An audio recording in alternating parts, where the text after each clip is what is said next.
마음 품고 예배의 자리로 나아오신 모든 성도님들을 환영하고 축복합니다. 우리 함께 찬양하기 전에 기도하겠습니다.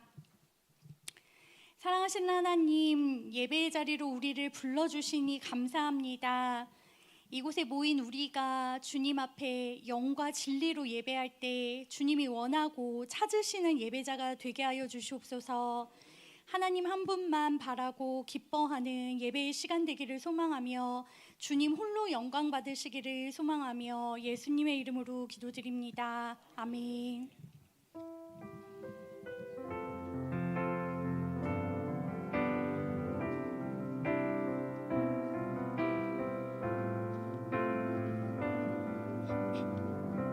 주 품에 품으소서.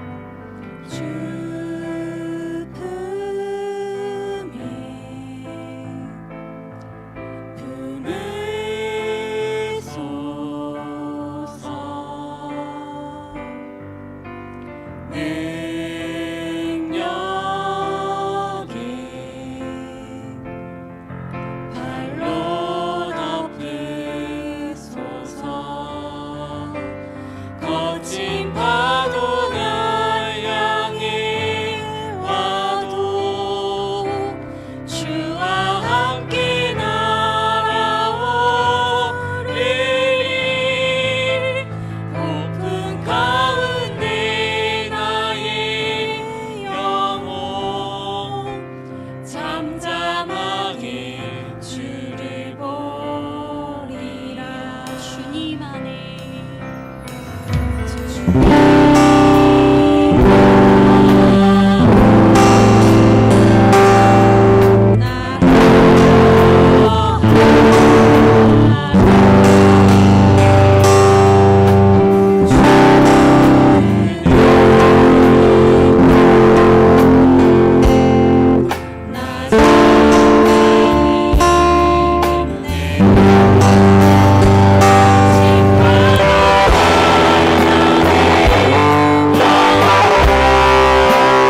주시는 하나님 감사합니다. 아무 쓸데없고 아무 공로 없는 우리를 구원하여 주신 하나님의 은혜에 감사하며 드리는 예배 되기를 소망합니다.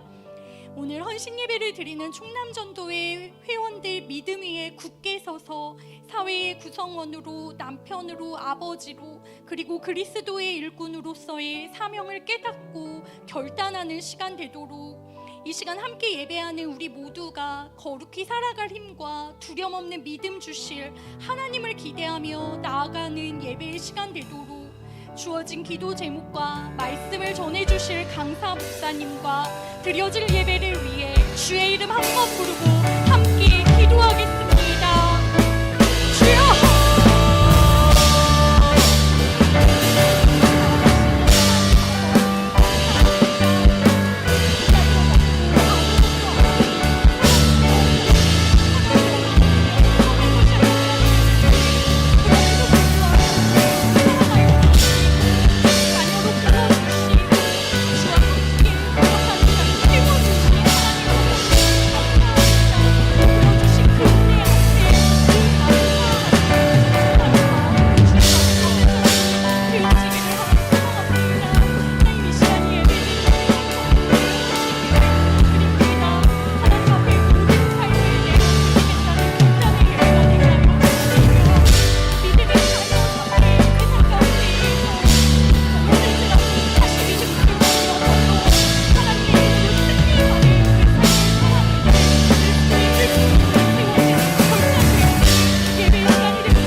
묵도하심으로 총남전도의 헌신 예배를 하나님 앞에 드리겠습니다.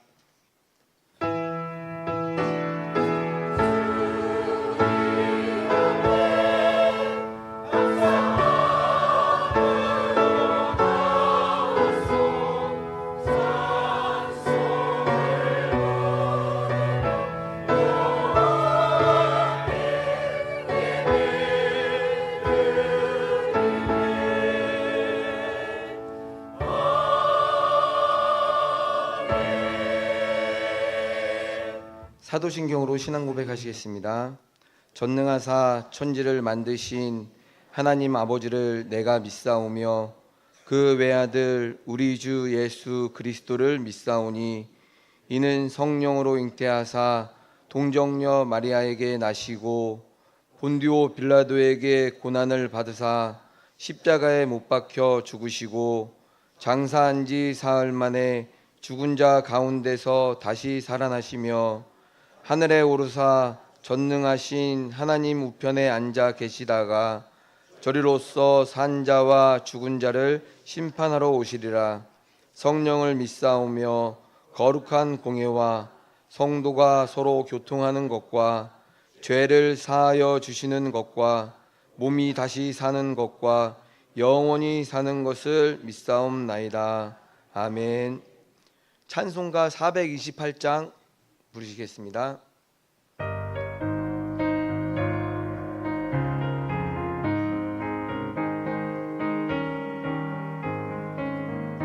내 영혼의 햇빛 비치니 주 영광 찬란해. 이 세상 어떤 빛보다 이 빛 더 빛나네.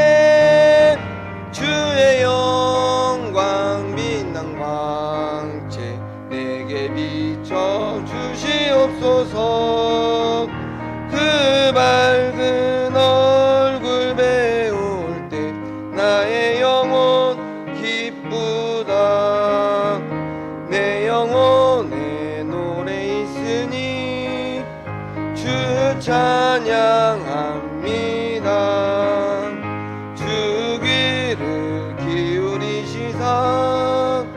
다 듣고 계시네.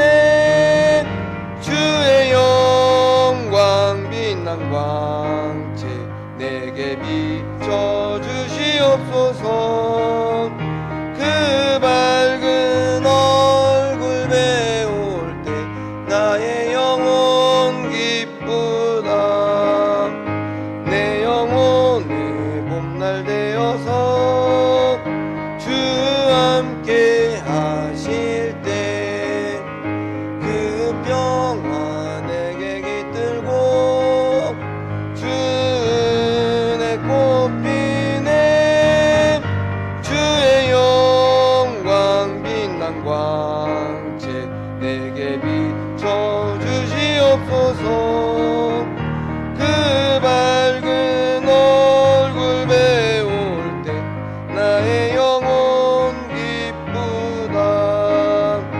내 영혼에 희락이 있고 큰 소망 넘치네.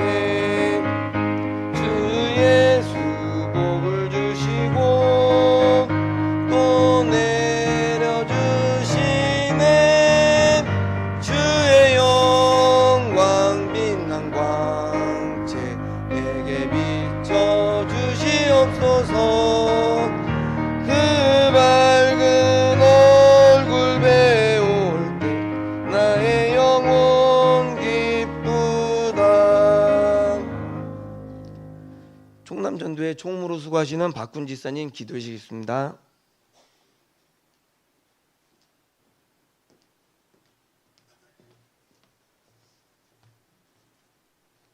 기도하시겠습니다. 사랑의 하나님 아버지, 감사합니다.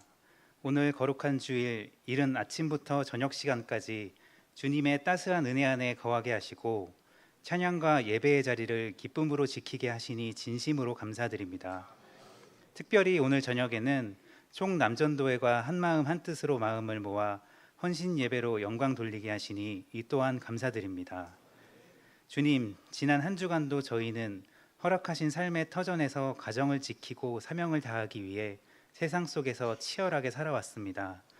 그러나 세상 앞에 나아갈 때 마땅히 주님의 능력 의지하며 담대히 나아갔어야 함에도 매 순간 내 경험과 계획을 먼저 의지했음을 솔직히 고백합니다. 한 치 앞도 보이지 않는 세상 속에서 마치 외나무 다리를 건너듯 불안해하고 결국 지치고 무너졌던 저희의 나약함을 이 시간 회개하오니 불쌍히 여겨 주시옵소서. 주님, 이런 우리의 연약함을 불쌍히 여겨 주셔서 오늘 이 예배를 통해서 주님이 주시는 참된 회복과 평안을 누리게 하시고 다시 시작될 한 주를 담대히 살아갈 영적인 능력으로 충만히 더하여 주시옵소서. 바라옵기는 우리 남전도의 모든 지체들이 사회의 신실한 구성원으로서 맡은 역할을 충실히 감당하게 하시고 예수님 닮아가는 삶을 통해 이웃과 세상 앞에 선한 영향력을 미치는 본이 되는 삶 살아가게 하여 주시옵소서. 우리 성민교회 모든 성도들이 주님의 말씀으로 든든히 무장되기를 소망합니다. 각자의 가정과 직장에서 주님이 맡겨주신 사명을 감당함에 부족함이 없게 하시고 무슨 일을 하든지 나의 유익이 아닌 오직 주님의 영광을 위하여 달려가는 신실한 일꾼들이 되게 하옵소서. 오늘 단위에 세우신 신자연 목사님을 통해 생명의 말씀 전해주실 때 전해주시는 생명의 말씀이 성도 한 사람 한 사람의 심령 속에 깊이 뿌리 내리게 하시옵소서. 예배를 마치고 세상으로 나아갈 때에 선포된 말씀의 능력을 힘입어 세상의 빛과 소금으로 승리하며 살아가게 하여 주시옵소서. 우리가 작게나마 드리는 헌신과 예배를 기쁘게 받아주실 줄 믿사오며 나를 구원하신 주 예수 그리스도의 이름으로 기도드렸습니다. 아멘.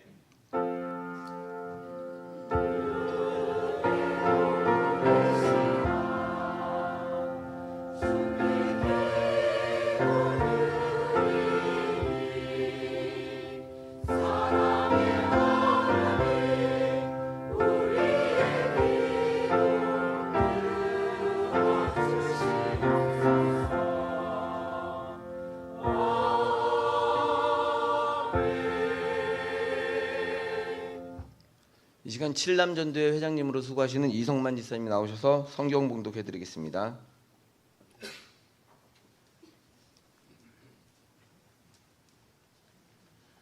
네, 욥기 42장 1절부터 6절 말씀입니다. 욥이 여호와께 대답하여 이르되 주께서는 못하시는 일이 없사오며 무슨 계획이든 못 이루실 것이 없는 줄 아오니 무지한 말로 이치를 가리는 자가 누구이니까 나는 깨닫지도 못한 일을 말하였고 스스로 알 수도 없고 헤아리기도 어려운 일을 말하였나이다. 내가 말하겠사오니 주는 들으시고 내가 주께 묻겠사오니 주여 내게 알게 하옵소서. 내가 주께 대하여 귀로 듣기만 하였사오나 이제는 눈으로 주를 배옵나이다. 그러므로 내가 스스로 거두어 드리고 티끌과 제 가운데에서 회개하나이다. 아멘. 호산대 찬양대 찬양이 있겠습니다.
이 시간은 충남전도회 특송이 있겠습니다. 회장님들 나오시고 회원님들은 그 자리에서 일어나 주시기 바라겠습니다.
충남전도회 회계로 수고하시는 김수봉 지사님 나오셔서 기도해 주시겠습니다.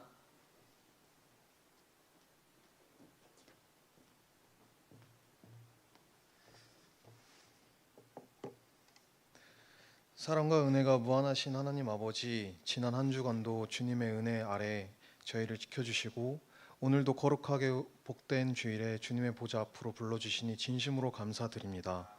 허물 많고 부족한 저희를 예수 그리스도의 보혈로 구원하여 하나님의 자녀라는 거룩한 이름으로 이 자리에 나와 예배하게 하시니 크신 은혜에 감사합니다. 하나님 아버지, 저희가 가진 모든 것이 주님의 것이요 저희가 누리는 모든 순간이 주님의 은혜임을 고백합니다.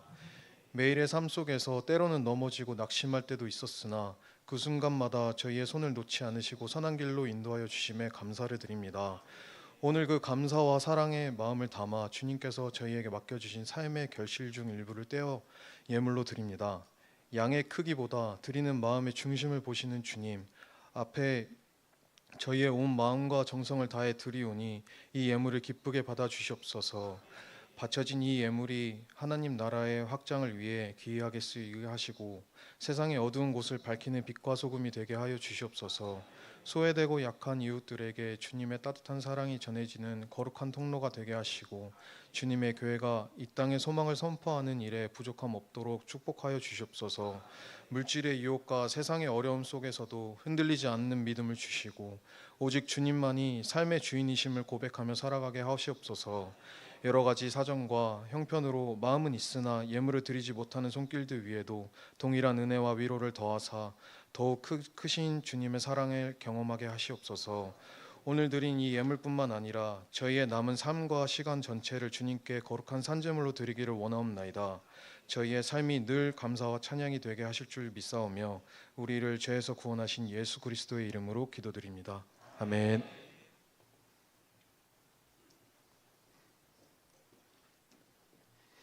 오늘 말씀을 전해주실 신자연 목사님을 소개해드리겠습니다.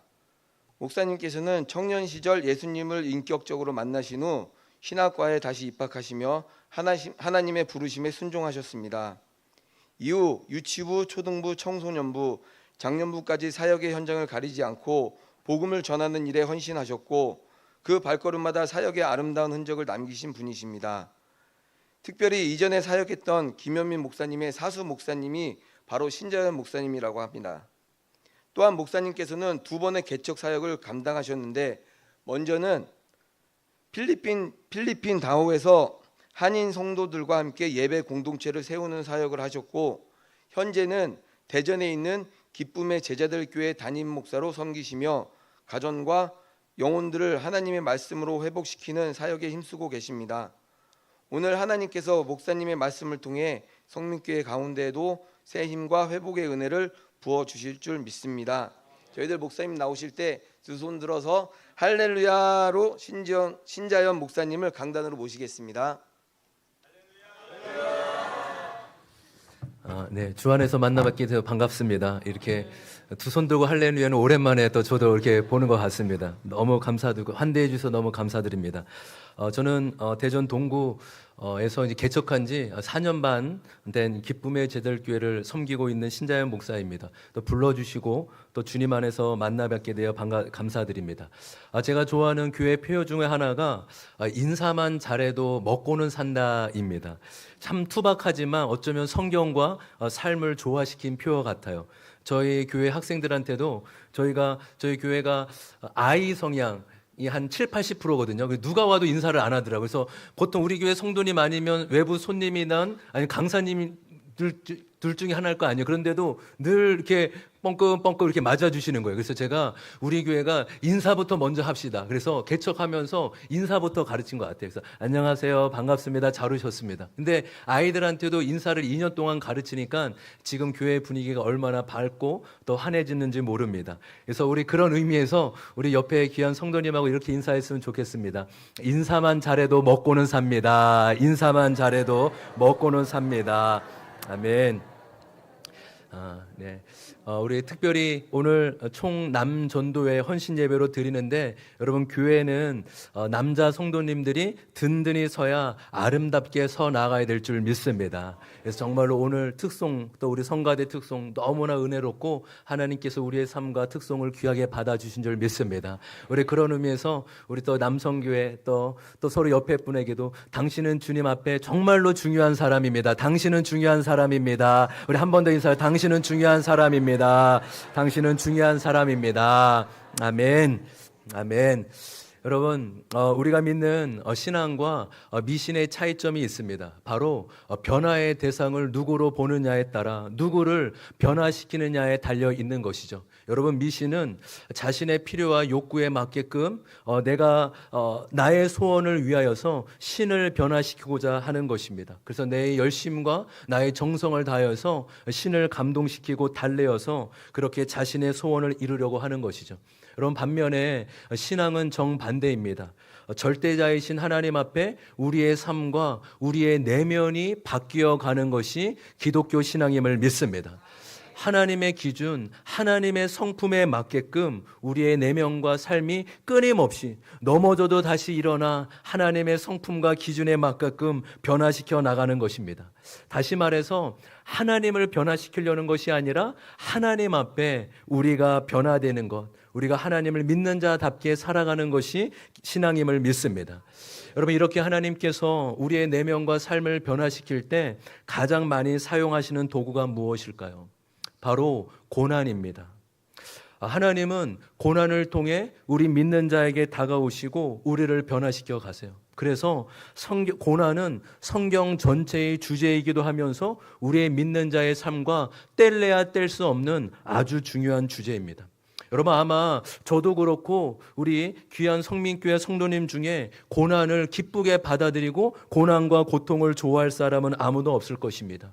힘든 일, 어려운 일, 또 내 마음대로 되지 않는 일을 기쁘게 즐거워할 사람이 누가 있겠습니까? 그럼에도 하나님은 우리의 삶 가운데 이 성경의 주제가 고난인 것처럼 우리의 삶 가운데 고난을 허락하신다라는 사실인 것입니다.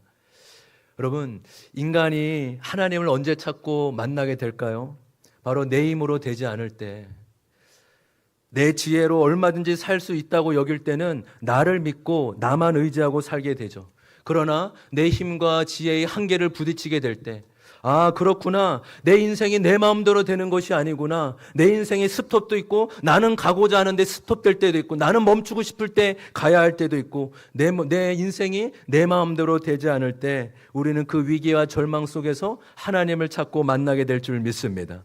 여러분, 어린 자녀들이요 밖에 나가서 신나게 놀 때 엄마 생각, 아빠 생각 날까요, 안 날까요? 전혀 나지 않아요. 그러다가 갑자기 위험한 일 당할 때, 내 마음대로 되지 않고 나보다 더 힘센 형 만날 때 어떻게 되죠?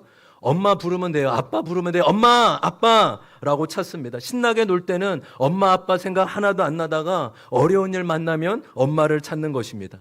여러분, 멀리 떨어져 있는 자녀가 평소에 연락 한 번 없다가 갑자기 연락이 와서 엄마 잘 지내세요? 아버지 보고 싶어요. 그러면 고난당한 줄 아셔야 돼요. 얘가 지금 힘든 일이 있나 보구나. 부끄러워서 죄송해서 돈 달라고는 못하고 도와달라고는 못하고 부모님 그냥 전화했어요. 생각나서 전화했어요. 그 말 한마디에 저 지금 고난당하고 있으니 저 좀 도와주십시오. 저에게 좀 돈 좀 도와주십시오. 라는 깊은 뜻이 담겨져 있는 것이에요. 여러분, 철로 역정을 쓴 이 전 번연은 이렇게 얘기했습니다. 시험과 고난은 우리로 하여금 하나님을 찾게 한다. 다시 한번요. 시험과 고난은 우리로 하여금 하나님을 찾게 한다라고 말하고 있습니다. 고난은 하나님이 우리에게 찾아오시고 다가오시는 기쁜 뜻이 담겨져 있음을 믿습니다. 우리가 오늘 함께 읽은 이 본문 욥기는 우리 욥의 이야기를 잘 알고 있죠. 욥은 하나님을 향한 신실한 신앙인 뿐만 아니라 하나님으로부터 오는 세상적인 복도 많이 받은 사람입니다. 건강과 많은 재산과 또 풍성한 자녀들의 복도 받았죠. 이런 욥에게 고난이 찾아오게 됩니다. 가지고 있던 모든 재산들을 다 잃게 되고 10명의 자녀들도 한순간에 다 잃게 되고 가정은 풍비박산이 납니다. 그리고 욥은 지독한 질병에 걸려서 하루도 자신의 몸을 긁지 않고는 살 수 없는 그런 지독한 질병에 걸려 고통에 빠집니다. 여러분, 처음에 이 욥이 고난을 잘 감당하다가 시간이 지나자 이 속에 있는 것들이 올라오게 돼요. 하나님, 제가 도대체 무엇을 잘못했길래 저에게 이런 고난을 주십니까? 내가 하나님 경외하고 살고 늘 하나님 앞에 예배하며 살았는데 왜 나에게 이런 일이 일어날 수 있습니까? 하나님은 여러분 욥의 고통에 대해, 고난에 대해 말씀하실까요? 말씀하시지 않을까요? 우리가 잘 알고 있는 것좀 말씀하지 않으시죠.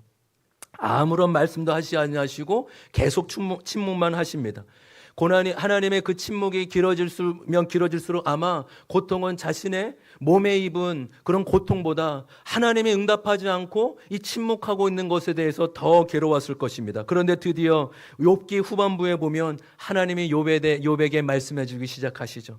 그 말씀은 욥이 그토록 궁금해하는 고통의 원인, 고난의 원인에 대해서 한마디도 말씀하지 않으세요. 오히려 하나님은 전혀 다른, 고난과는 전혀 다른 창조의 신비에 대해 말씀하십니다. 결국 이 과정을 통하여서 욥은 하나님을 만나게 됩니다. 그리고 오늘 우리가 함께 읽은 본문처럼 이렇게 고백하죠.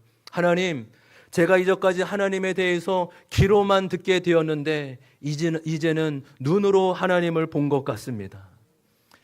여러분, 이것이 무엇을 의미할까요? 욥은 전에도 하나님을 알긴 알았어요. 그러나 하나님을 하나의 기준, 하나의 실체 정도만 아는 거죠. 하나님은 나를 지켜보고 계셔. 하나님은 내가 잘하면 복 주시는 분이고 내가 못하면 벌 주시는 분이야. 이 정도로밖에 하나님을 알지 못했습니다.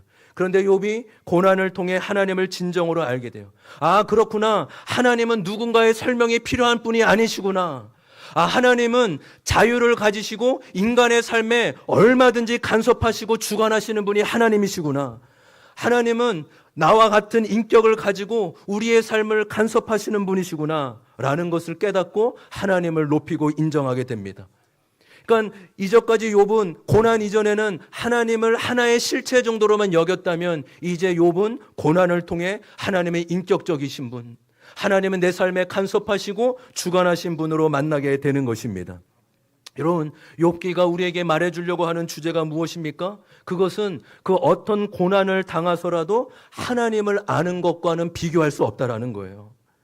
우리의 삶에 어떤 고난과 고통을 찾아오고 그 고난 가운데 있다 하더라도 하나님을 아는 것만큼 영광스러운 것이 없다라는 것을 우리에게 말씀해주고 있는 사실입니다. 여러분, 우리는 고난과 고통을 그 누구도 좋아하는 사람이 없지만 하나님은 우리가 고난이 아니고서는 하나님 앞에 하나님을 찾을 수 없고 깊이 알 수 없기 때문에 우리에게 영원한 신비인 고난을 허락하고 계신 줄 믿습니다. 저는 하나님을 믿지 않는 가정에서 태어났어요. 큰 집이어서 제사도 한 달에 한 번, 두 달에 한 번 자주 드리고 중요한 날에는 부모님과 함께 절에 가서 불공도 드리곤 하였습니다. 저도 어렸을 때부터 그런 영향 때문인지 절에 가면 부처님의 그 인자하신 얼굴을 보면 마음이 편안하고, 또 학창 시절에 이렇게 수학여행을 가도 절에 보이면 빨리 가서 부처님께 안부 인사를 드려야 마음이 편했어요. 그래야 제 마음도 편하고 또 부모님이 좋아하실 것 같고. 제가 기억이 나는 건 초등학교 2학년 때 저의 형이 저보고 갑자기 나는 커서 교회에 다닐 거라는 거예요. 나는 커서 교회에 다닐 거야. 왜? 그러니까 교회가 훨씬 더 세련된데 보이고 교양이 있어 보여. 그래서 제가 그 말을 듣고요, 버럭 화를 냈어요. 이런 배신자, 형 배신자가 될 거야? 부모를 배신하면 그러면 어떡하냐? 그런 말 하지 말라고. 제가 학창 시절에 반에서도 여러분 교회 다니는 친구들 있잖아요. 그 중에 믿음이 좋은 친구들은 어떤 말 하는지 아세요? 나는 부모님보다 하나님이 더 좋아. 막 그 말 들으면 열이 받아서 막 때려주고 싶더라고요. 이 불효자식, 있지도 않는 하나님을.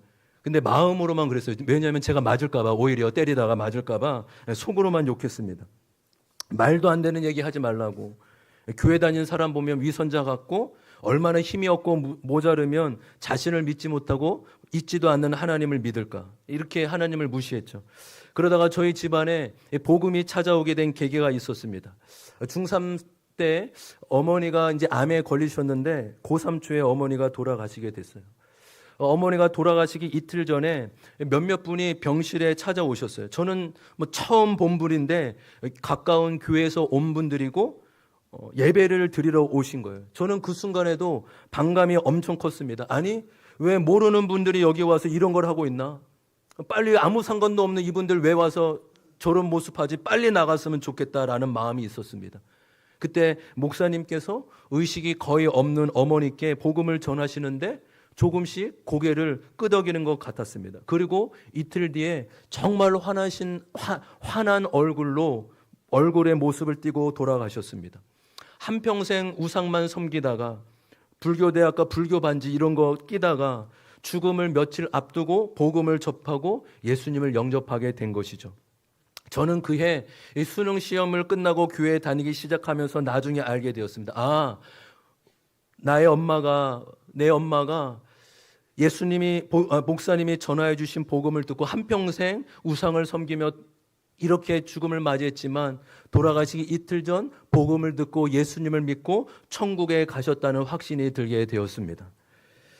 20살 때 교회 다니니까요 너무 좋더라고요. 밖에서 보는 이 교회의 모습과 또 막상 들어가서 보는 교회는 너무 달랐어요. 여러분, 제가 지금은 그렇지 않지만 제가 그때만 해도 굉장히 핸섬하고 귀여웠기 때문에 저를 예뻐해 준 형 누나들이 많았습니다. 자연이 왔어 너무 귀엽다. 이렇게 귀여운 친구, 누나가 아이스크림 사줄까 떡볶이 사줄까, 이렇게 뭐 지금은 전혀 상상이 안 됐지만 27년 전 8년 전에 이랬답니다. 하나님이요 저에게 교회를 처음 다닐 때부터 하나님만 바라보게 하셨어요. 여러분, 보통 교회는 예쁜 사람이 저는 많이 다닌 줄 알았거든요. 근데 전혀 제 또래는 전혀 흠모할 만한 친구가 없었습니다. 저는 좀 마음 좀 빼앗기고 싶은데 도대체 왜 이쁜 친구가 없는지 나중에서야 알게 됐어요. 아, 주님이 내가 주님만 바라보라고 모든 환경을 조성해 주셨구나. 여러분, 이거는요 대단한 믿음이 필요한 거예요. 이거는 진짜 시간이 지나지나 왜 그렇게 주님은 나를 왜 좀 이성 친구도 없고 왜 여자친구 보려고 이런 거 없듯, 아, 주님만 모든 환경을 조성하셨구나. 간신히 믿음으로 해석해냈습니다. 그리고 복음을 듣고 내가 믿는 복음이 맞다면 이 세상이 영원하지 않고 죽음이 끝이 아니라 죽음 뒤에 심판이 있고 영원한 천국과 지옥이 있다면 내가 이 땅에서의 삶을 전부로 여기지 않고 성공이 또 어떤 그 많은 것들이 목적이 아니라 하나님을 위해 살고 싶다, 단순한 마음으로 그냥 단지 하나님을 위해 살고 싶어요 라는 마음으로 신학대를 포기하고 일반대를 다니다가 신학교를 가게 되었습니다. 저는 고3 때 어머니의 죽음을 통해 하나님이 저의 가정에 찾아오시고 하나님을 알게 되는 계기가 되었습니다. 물론 지금도 마음이 아파요. 어머니가 많이 보고 싶어요. 지금 생각해 보니까 저보다 더 젊으셨을 때요. 45, 6, 두 아들을 남겨놓고 이제 하늘나라 가신 거죠. 솔직히 지금도 저는 그 뜻을 온전히 다 이해하지 못합니다. 하나님이 나를 믿게 하시려고 어머니의 죽음을 허락하신 건가? 그렇게라도 하셔야만 내가 하나님을 믿을 거라 여기고 어머니를 데려가신 건가? 물론 나를 믿게 하시려고 일부러 어머니를 데려가셨다, 그렇게 생각하지는 않습니다.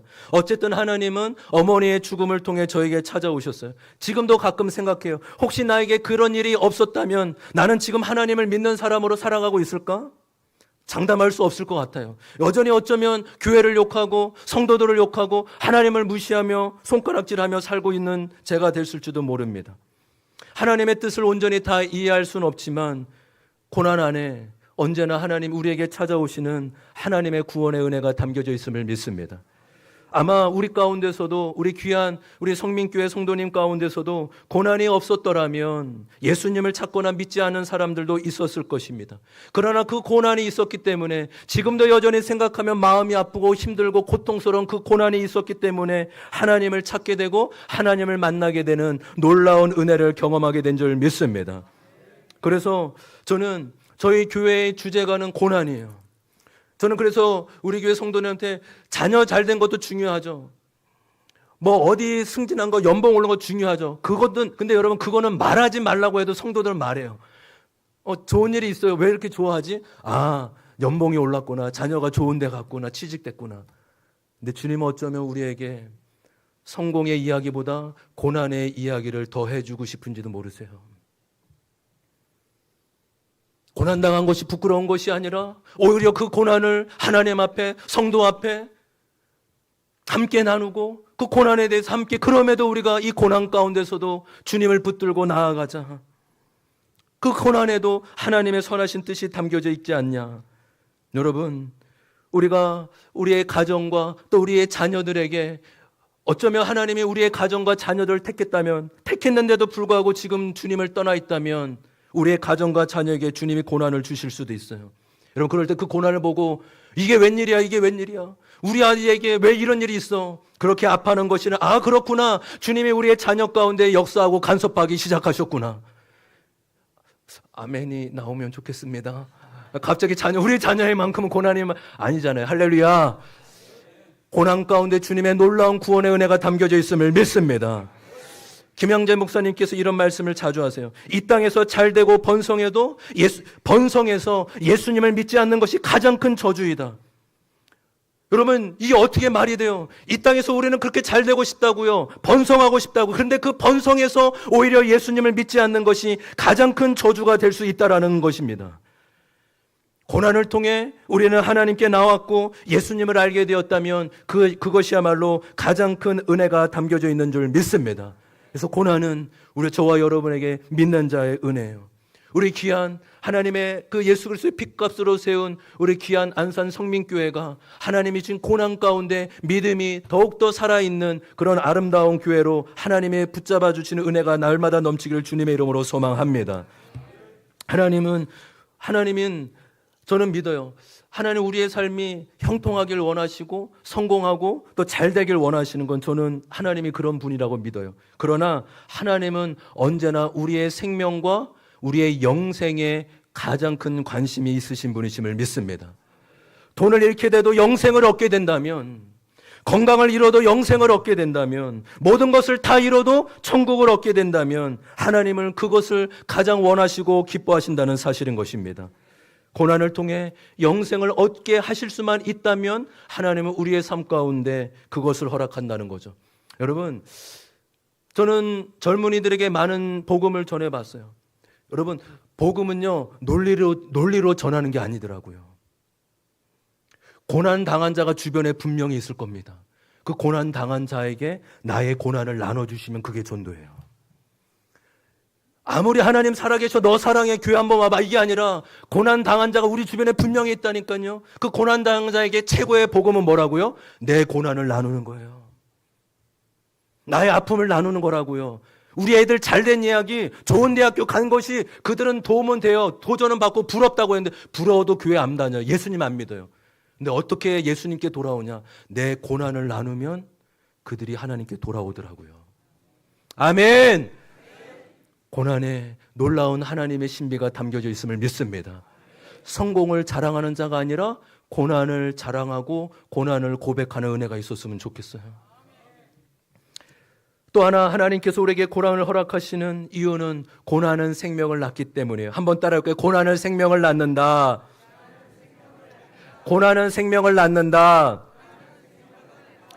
여러분, 욥기에 많은 부분들이 이 욥과 세 명의 친구들이 대화로 이루어지지 않습니까? 그 세 명의 친구들은 그 당시 최고의 철학자이고 석학입니다. 아주 논리적이고 언변도 뛰어나고 그렇게 자랑스러운 사람이에요. 가만히 보면 그들의 말이 한마디도 틀리지 않아요. 그들의 말이 아주 합리적이고 아주 상식적인 말을 하고 있습니다. 그런데 안타깝게도 그들의 말에는 생명이 없어요. 그들의 말은 100% 맞다고요. 다 맞는 말인데 생명이 없다고요. 욥과 욥의 친구들의 차이점은 무엇일까요? 욥의 친구들은 하나님에 대해 말하고 있는데 욥은 하나님께 말하고 있다라는 거예요. 욥의 친구들은 아주 고상하고 교양 있고 아주 그럴듯하지만 그 말에 칼이 숨겨져 있죠. 근데 욥의 말은 투박하고 거칠고 싸납지만 욥은 하나님께 자신의 말을 하고 있는 것입니다. 결국 욥의 세 친구들의 말은 생명을 낳지 못했어요. 그러나 욥은 고난을 통해 생명을 낳는 사람으로 살아갈 것이라고 충분히 예상할 수 있습니다. 여러분, 고난이 아파요. 고난이 힘들고 때로는 하나님이 원망스럽기도 합니다. 그러나 하나님은 그 고난을 통해 우리를 살리고 생명을 살리는 도구가 되게 하십니다. 여러분, 고난, 지나간 고난, 또 현재의 고난이 있다면 하나님의 뜻이 없고 목적이 없어서가 아니에요. 그 고난을 통해 생명을 낳는 자로, 생명을 살리는 자로 저와 여러분의 삶을 부르셨음을 믿습니다. 고난이 오면 그 고난이 고통이 되어 생명을 낳게 되는 것이죠. 그래서 정답을 얘기해 주지 않아도 괜찮다고요. 맞는 말을 해주지 않아도 괜찮다고요. 그냥 손 잡아주면서 내가 그 마음 다 알아. 말하기만 해도 생명이 흘러가더라고요. 여러분, 누가 정죄하지 않을까요? 누가 사람을 잘 품을까요? 가만히 보니까 고난 많이 당한 자가 누구를 정죄하지 않더라고요. 근데 한 가지 단서가 있어요. 그 고난을 구원으로 해석했는지, 구원으로 해석하고 바라봤는지 고난을 해석하게 되면 그 사람은 다른 사람을 정죄하고 싶지 않아요. 품게 돼요. 왜요? 나는 더한 사람이기 때문에, 나는 더 큰 죄인이기 때문에. 그 사람을 품을 수 있는 고난의 사람은 수많은 사람을 품게 될 줄 믿습니다. 저의 아내는 고난이 참 많은 사람이에요. 부모님이 저희 장인을 굉장히 다혈질이어서 저희 장모님이 교회를 가거나 이제 뭐 어디를 한다 그러면 막 성경책 불태우고 뭐 집안에 난리를 피고 늘 도망 다니고 그랬어요. 그래서 아내가 첫째 딸이 밑에 동생 3명인데 늘 부부 싸움이 일어나면 아내가 이제 큰딸이라 아빠를 말리느라 붙잡으면 막 이렇게 막 팔 휘저으면 날아가고 막 여기저기 막 날아가고 어렸을 때 굉장히 힘든 시간을 자랐어요. 그런데 더 큰 고난이 있어요. 그건 죄송하게도 남편으로부터, 그 남편이 누구죠? 부끄럽게도 저입니다. 남편으로부터 사랑받지 못한 고난이에요. 어느 날 예배가 끝나고 아내가 저에게 얘기를 하는데 눈물을 글썽거리며 오는 거예요. 여보, 나 오늘 말씀을 통해 너무나 큰 은혜를 받았어. 그래서 저는 그 말을 듣고 와, 우리 아내가 정신을 드디어 차렸나 보구나. 나한테 드디어 잘해주겠다. 이런 마음이 들어 엄청 기대가 되었습니다. 근데 갑자기 뜬금없이 자신이 레아와 같다라는 거예요. 레아. 남편에게, 야곱에게 사랑받지 못하는 레아의 인생과 같다라는 거예요. 여러분, 레아가 남편인 야곱으로부터 사랑받지 못한 인생을 살지 않았습니까? 늘 라헬을 사랑했고 라헬을 위한 인생을 살았죠. 레아는 이 남편에게 사랑받지 못한 고통 때문에 그것을 가지고 하나님 앞에 나아갔습니다. 애를 낳으면 이제는 남편이 나를 사랑하겠지. 그래서 이름도 다 그런 고통의 뜻이잖아요. 그런데 남편의 사랑 없이 하나님께 매달리고 간구하며 사는 레아는 6명의 아들을 낳게 되고 또한 예수님의 조상인 유다가 우리가 좋아하는 라헬이 아니라 레아로부터 여러분 오셨다는 사실을 아세요? 고난의 여인, 남편으로부터 사랑받지 못한 레아로부터 유다가 태어났어요. 주여가 나오는 게 맞습니다. 주여. 우리는 당연히 예수님은 사랑받고 행복한 라헬 자녀겠지, 아들이겠지? 아니래요. 인생의 고난이 늘 고난을 떠나지 않는 레아로부터 유다가 나왔다는 사실이에요. 저 아내는 이 청년부 공동체에서 만나 결혼을 했어요. 서로 다른 은사가 있기에 사역을 할 때 서로 부족한 부분을 채워주며 하나님의 일을 감당했어요. 근데 그 갈등과 어려움은 늘 부부 생활 동안 멈추지 않고 존재했습니다. 그 원인은 제가 아내와 대화하기가 무척 어려워하고 마음을 나눠본 적이 없다라는 거예요. 저는 결혼을 하고 15년 넘게 하루에 20분 이상 아내와 대화해 본 적이 없어요.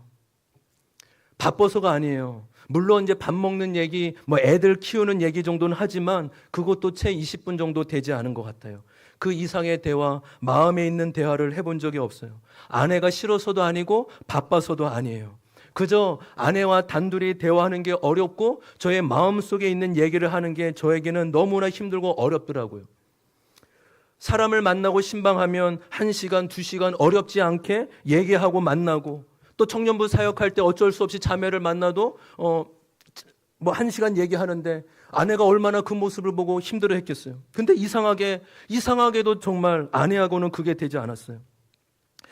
저희 교회 여자 성도님들이요, 저만 보면 은혜를 그렇게 받으세요. 그래도 우리 남편이 우리 목사님보다 훨씬 낫구나. 우리 성도님들은 늘 설교만 되면 저를 그렇게 따뜻한 눈으로 우리 남편이 최고야. 우리 남편분들, 저는 오늘 우리 총 남전도회 헌신예배 하나님이 잘 딱 맞는 강사를 보내주셨어요. 왜 맞는지 아세요? 우리 여자 성도님들 감사하시길 바랍니다. 우리 남편이 저 목사님보다는 훨씬 더 낫구나. 나에게 최고의 남편을 주셨구나. 할렐루야. 아멘이 너무 없는데요? 맞잖아요. 그래도 우리 남편분들이 다 뒷바라지 해주고 얘기도 들어주고 집안일도 해주시잖아요. 저는 대화를 못했다니까요. 아내와의 대화가 그렇게 힘들 때였다니까요. 여러분들은 저보다 훨씬 좋은 남편분들과 살고 있기 때문에 그것만 해도 얼마나 감사한 제목입니까? 아내는 결혼 10년 차가 되면서부터 저에게 지쳤고 부부 생활에 대한 소망이 없었습니다. 이혼 얘기도 나왔지만 전혀 와닿지 않고 쉽게 무시했어요. 내가 뭐가 그렇게 문제냐? 내가 어떻길래 그렇게 힘들어하는 거냐? 결국 모든 사역을 내려놓고 스톱하고 2019년에 제주도 열방대학에서 1년의 시간을 가졌습니다. 그곳에서 훈련을 받으며 하나님께서 저에게 깊이 알게 하신 것이 있어요. 제 마음속에 사랑하면 지는 거야, 사랑하면 내가 약한 거야 라는 거짓된 마음이 자리 잡고 있었어요. 아내한테 잘해주는 것은 내가 힘이 없어서 그런 거야. 아내의 비위를 맞춰주면 내가 약해서 그런 거야. 비로소 알게 됐어요. 아, 아내가 문제가 아니라 내가 문제이구나. 아내가 그렇게 문제가 있는지 아내가 아니라 내 속에 이미 문제가 결혼을 통해 아내를 통해 드러난 것뿐이구나 라는 것을 알게 되었어요. 저는 하나님이 저에게 굉장히 많은 감성과 사랑이 많은 사람으로 지으신 것 같은데 저는 사랑이 두렵고 겁나요. 아주 어렸을 때 어머니로부터 사랑을 기대했는데 제가 원했던 사랑이 오지 않았던 것 같아요. 그래서 제가 알기로는 아주 무의식적으로 5살 이전에 기억도 안 납니다. 제 마음에 차단한 것 같아요. 어머니에 대한 마음을. 아, 내가 기대해도 사랑이 오지 않으니 나 엄마 사랑 받지 않아도 괜찮아. 나 엄마 사랑 안 해도 괜찮아. 저는 그것이 심리학인 줄 알았는데 아니더라. 이게 너무나 영적인 거였어요. 아, 내가 엄마로부터 차단한 그 마음, 그것이 지금 아내와하고도 연결되어 있구나. 내가 아내가 사랑을 해주는 거 받기만 해도 되는데 그 받기가 그렇게 어렵더라고요. 사랑받기도 힘들어하고 사랑하기도 힘들어하고. 그래서 같이 있으면서도 제 마음을 아내에게 잘 주지 못했어요. 여러분, 우리 아마 여성분들은 다 이해하실 거예요. 하루에 10분도 15년 동안 대화를 해본 적이 없어? 끔찍한 일이죠. 제 아내가요, 나이에 비해서 영성이 아주 깊습니다. 그 비결이 어디에 있을까요? 남편에게 소망을 두지 않고 하나님께 두었기 때문이에요. 여러분, 뻔뻔하게 말하는 거 아니에요. 이게 아내가 할 말인데, 그렇죠? 아내가 할 말인데 지금 말이 안 되잖아요. 제가 하고 있다는 게. 말씀을 저에게 적용해야 되는데 아내에게 적용해 버렸어요. 저는 회개할 제목이고 지금도 회개하고 노력하고 씨름하고 있어요. 아내한테 계속 소망을 줘요. 여보, 당신은 계속 나아질 거야. 앞으로 나아질만 남아 있어. 근데 별로 위로가 안 되는 것 같아요. 확 변해야 되는데 조금씩 변하니까 아내가 더 원하는 것 같습니다. 제가 하나님 앞에 회개해서 하나님, 제가 성도 이전에 아내 한 사람도 사랑하기 힘든 목회자입니다. 제가 이렇게 사랑하기 힘든 목회자인데 어떻게 저를 하나님의 사람으로 불러주셨습니까?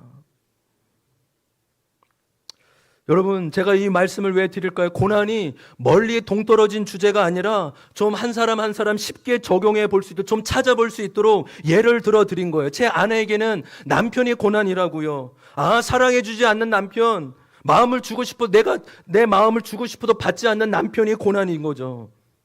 그래서 이제 고난을 당한 만큼 당했기 때문에 이제 아까 말씀드린 대로 더 좋아할 일이 남았습니다. 그래서 여러분 기도해 주시면 감사하겠습니다. 그 비결이, 해결 방법이 뭘까요? 저는 하나님이 알려주셨어요. 제가 주님 안에서 자라가는 거예요. 가정에서 자라지 못한 마음을 차단했던 제가 주님 안에서 계속 자라가야 되더라고요. 여러분, 사람은 가정 안에서 자라게 됩니다. 동일하게 여러분, 우리는 영적인 가족, 공동체 안에서, 목장 안에서 자라가는 거예요. 여러분, 목장 안에서, 저는 교회는 크지 않지만 시작부터 하나님, 저는 관계가 너무 힘들고 관계가 지금도 어렵지만 하나님이 저에게 끊임없이 관계의 중요성, 자연아, 너 관계 힘들어하는 거 알아. 아내와의 관계, 사람과의 관계에 힘들어하는 거 알아. 그런데 관계는 내가 볼 때 가장 중요한 거란다. 여러분 아세요? 하나님이 다른 거는 좀 부족할 수 있다고, 헌신도 부족할 수 있고 열심도 부족할 수 있는데 하나님이 우리의 삶에, 하나님의 백성의 삶에 포기하지 않는 딱 한 가지가 있다면 관계예요. 하나님과의 관계, 이웃과의 관계라고요. 여러분, 신앙이 무엇일까요? 신앙은 함께 걸어가는 거. 저는 신앙생활 연배도 작지만 목회도 뭐 그렇게 한 10년 전밖에 안 했지만 목회는 이런 거구나. 성도와 함께 걸어가는 거구나. 신앙생활이 뭐 대단한 게 아니라 함께 걸어가는 거구나. 성도와 함께 걸어가는 거구나. 여러분, 하나님 참 신기한 거 아세요? 하나님 저 어려워요. 하나님 좀 재정 좀 채워주세요. 하나님 좀 도와주세요. 그러면 하나님은 항상 무엇을 통해 역사할까요? 사람을 통해 역사하더라고요. 여러분, 그냥 하나님이 그냥 해결해 주시면 되는데 왜 사람을 통해 역사하시고 응답하실까요? 한 몸이기 때문이에요.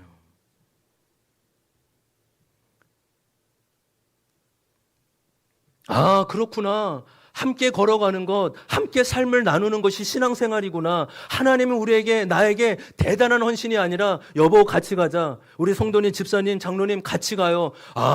함께 삶을 나누고 함께 걸어가는 것. 조금은 느려도 한 발짝 한 발짝 함께 걸어가는 것을 원하시는구나. 저도 이것을 깨달아가고 경험하고 있습니다. 한국의 이 상담학과의 대가인 장성수 교수님이 이렇게 말을 해요. 많은 사람들이 왜 마음의 질병을 걸리냐? 자신의 속마음을 말하지 못하는 데서 비롯된다는 거예요. 다시 한번요.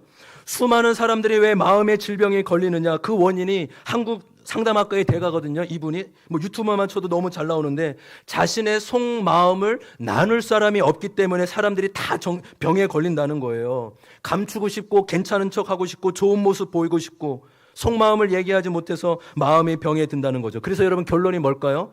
사람이여 자신의 속마음만 나눌 수 있으면 살아날 수 있다는 거예요. 여러분, 놀라운 거 아니에요? 저는 그래서 저희 교회 아이들부터 어른까지, 장년까지, 여러분, 목장은 성경적인 모델일 뿐만 아니라 이 시대의 대안입니다. 여러분, 왜 사람들이 돈 내고 상담소 갈까요? 자기 속마음 얘기할 데가 없어서 가는 거 아니에요. 그래서 제가 우리 성도님한테 얘기해요. 여러분, 돈 내고 목장 와야 돼요. 여러분 말고 저희 교회 성도님한테. 여러분, 원래는 돈 내고 목장 와야 된다고요. 저희는 그래서 부부싸움 할 때 집에서 싸우지 말라고 목장 와서 싸우라고 해요. 여러분, 왜 그런지 아세요? 부부싸움은 끝이 없어요. 둘이 싸우면 끝이 없다고요. 제3자가 목장 안에서 싸우면 집사님, 제가 보니까 그건 조금 집사님이 조금 맛이 간 것 같은데요. 막 이렇게, 물론 이렇게 하겠습니까? 이제 가까워지면 이제 그렇게 해도 괜찮으면 하는 거죠. 받아주다가 제3자가 얘기하면 듣더라고요. 아내분들은 남편 말 안 들어요. 남편분들 아내 말 안 듣죠? 어디 가면 들을까요? 목장 가면 듣는다니까요. 그래서 저희는요, 목장 와서 맨날 싸워요. 저도, 근데 지금은 이제 안 싸워요. 왜냐면 이제, 나 그래도 목사인데, 가끔 깜빡깜빡해. 나 그래도 목사인데, 막 이렇게. 근데 한동안은 같이 모여서 했거든요. 근데 저희도 막 싸우는 거예요. 뭐, 집사님, 권사님 앞에서. 네가 잘못했다, 내가 잘못한 거냐. 막 이렇게 서로 고발하고, 막, 싸우고. 근데요, 그러니까, 내 모습을 보고 이것이 아내의 문제가 아니고 남편의 문제가 내 문제구나. 내 문제는 것을 인식하고 인정하게 되니까 해결하고 화목할 수 있는 은혜를 하나님이 경험하게 하시더라고요. 그래서 제가 늘 외쳐요. 여러분, 세상으로 피하지 마십시오. 목장으로 피하십시오. 세상으로 피해도 답은 여전히 나오지 않는데 하나님의 공동체, 생명 공동체, 말씀 공동체, 목장에 가면, 목장으로 피하면 살아날 수 있습니다. 끊임없이 외치는 거예요. 여러분, 고난이 무엇을 낳는다고요? 생명을 낳는다고요. 왜 우리에게 목장과 지체가 필요할까요? 내 고난은 혼자 못 감당하기 때문이에요. 여러분, 고난 감추지 마세요. 뭐 자녀가 실패한 거 부끄러워요? 뭐가 부끄러워요? 하나님 안 믿는 게 부끄러운 거지. 실패해서라도 하나님께 돌아오고 예수님 믿는 것이 가장 큰 축복 아니겠습니까? 아멘. 그래서 내가 넘어진 얘기, 내가 한 주간 연약한 얘기, 목장 가서 지금도 저도 목사가 싸운 얘기 한다니까 뭐 성도들은 말할 것도 없죠. 맨날 싸운 얘기, 뭐 실패한 얘기 이런 거 하고 있어요. 왜 그렇습니까? 고난은 우리가 하나님이 우리를 통해 생명을 낳는다고요. 남편으로부터 고난당하는 아내분들이 참 많더라고요. 이전 교회 부교육자로 있을 때 나이가 연세가 지극히 드신 분들 중에 남편으로부터 어려움을 당하는 분들이 저의 아내를 참 많이 좋아했어요. 저는 그것을 보고 참 영적인 것은 신기하구나. 제 아내 이마에 한 번도 나는 남편 고난이 있어요. 여러분 부교육자 사모 못하잖아요. 뭐 내색할 수도 없고. 근데 어떻게 그렇게 많은 여자 성도님들이 아내에게 찾아와서 우리 가정이 깨어지려고 한다. 이혼 직전이다. 남편이 너무 힘들다. 왜 그렇게 얘기를 하는지 모르겠어요. 뭐 푸근해서 그런지 뭐 통통해서 그런지 모르겠지만 예. 얘기 안 하실 거라고 당연히 예. 푸근해서 그런지 몰라도 맨날 집안에서 남편하고 싸운 얘기, 힘든 얘기를 하는 거예요. 저희 교회 성도님 중에 주일만 간신히 예배드리는 여자 집사님이 계신데 어느 날 마음 문을 활짝 열고 신앙생활을 하세요. 제가 이 고난, 우리 사모님이 늘 씩씩하고 밝을 줄 아는데 이런 고난이 있는 줄 몰랐어요. 저도 누구에도 한 번도 말하지 못한 남편 고난이 있었는데 우리 사모님도 이렇게 아픔과 힘듦이 있었군요. 그걸 알게 되면서 집사님의 마음이 활짝 열면서 신앙생활을 얼마나 기쁘게 잘하고 계신지 모릅니다.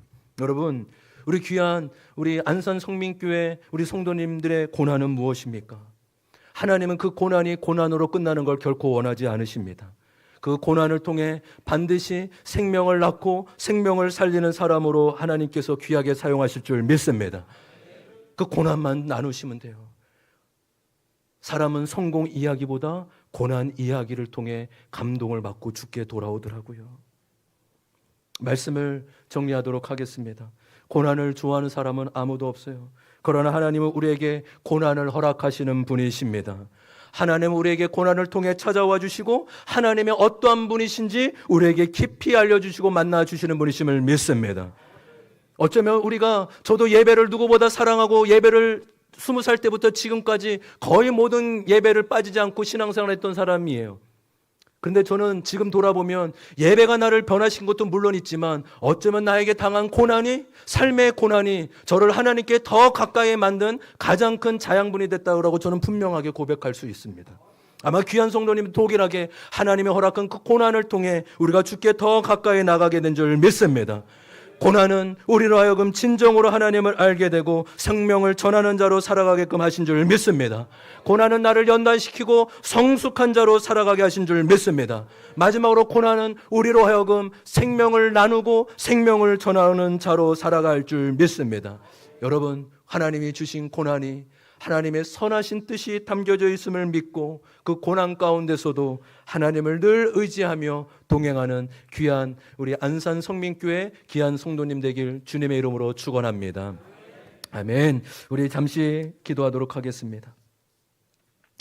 하나님 아버지, 저의 삶에도 지금도 때로는 마음 아프고 때로는 어머니에게 불효한 것 같고 어머니를 미워했던 그 마음, 애증된 마음도 있어서 어머니가 보고 싶기도 하고 여전히 이해되는 것이 많지 않지만 그러나 이것이 신비의 영역으로 하나님의 선하신 뜻에 담겨져 있는 줄 믿습니다. 하나님, 나의 고난이 지금도 병상에서 전해져 있고 또 하나님 믿지 않는 가족의 임종시에 전할 수 있는 복음이 된 것처럼 우리 귀한 안산 성민교회 우리 귀한 지체들에게 허락하신 그 고난이 고난으로 끝나지 않게 하여 주시옵소서. 그 고난을 통해 하나님을 알아가게 하여 주시고 그 고난을 통해 생명을 낳는 생명의 도구로 쓰임받게 하여 주시옵소서. 인생의 그 어떤 것이 자랑이 아니라 하나님의 고난 가운데서도 믿음을 붙들고 하나님의 길을 걸어가신 것이 고백이 되게 하여 주시고 나의 고난을 전하고 나눌 때마다 생명이 주께 돌아오는 은혜가 임하게 하여 주시옵소서. 그래서 우리 모든 귀한 가족들마다 자녀들마다 고난 가운데 주님을 아는 축복을 허락하여 주시사 주님의 그 영생의 복이 대대손손 흐를 수 있도록 이끄시고 인도하여 주시옵소서. 그렇게 놀라운 은혜를 베푸실 주님께 감사드리며 예수님의 이름으로 기도하옵나이다. 아멘.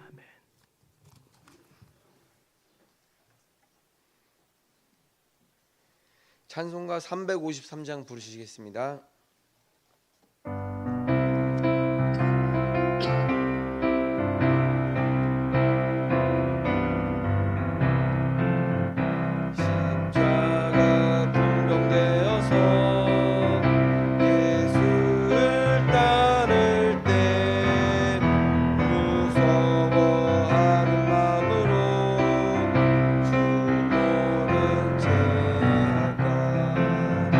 나의 주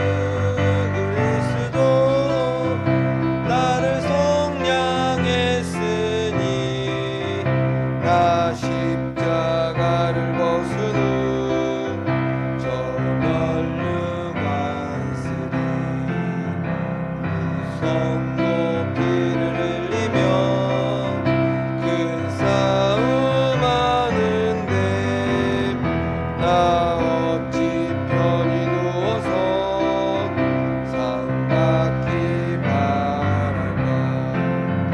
나의 주 그리스도 나를 속량했으니 나 십자가를 벗으는 저 멸류관 쓰리. 이 죄악 많은 세상에 수많은 원수들 날 유혹하고 했지만 내 주만 따르리. 나의 주 그리스도 나를 속량했으니 나 십자가를 벗으는 저 멸류관 쓰리. 나 멸류관을 쓰려고 몸 바쳐 싸울 때 주 내게 용기 주시사 이기게 하시네. 나의 주 그리스도 나를 속량했으니 나 십자가를 벗으는 저 멸류관 쓰리. 승리의 그날 이르러 십자가 군병들 대가를 불러 영광을 주님께 돌리리. 나의 주 그리스도 나를 속량했으니 나 십자가를 벗으는 저 멸류관 쓰리. 신재 목사님 나오셔서 축도해 주심으로 총난중대원 진입회를 마치겠습니다.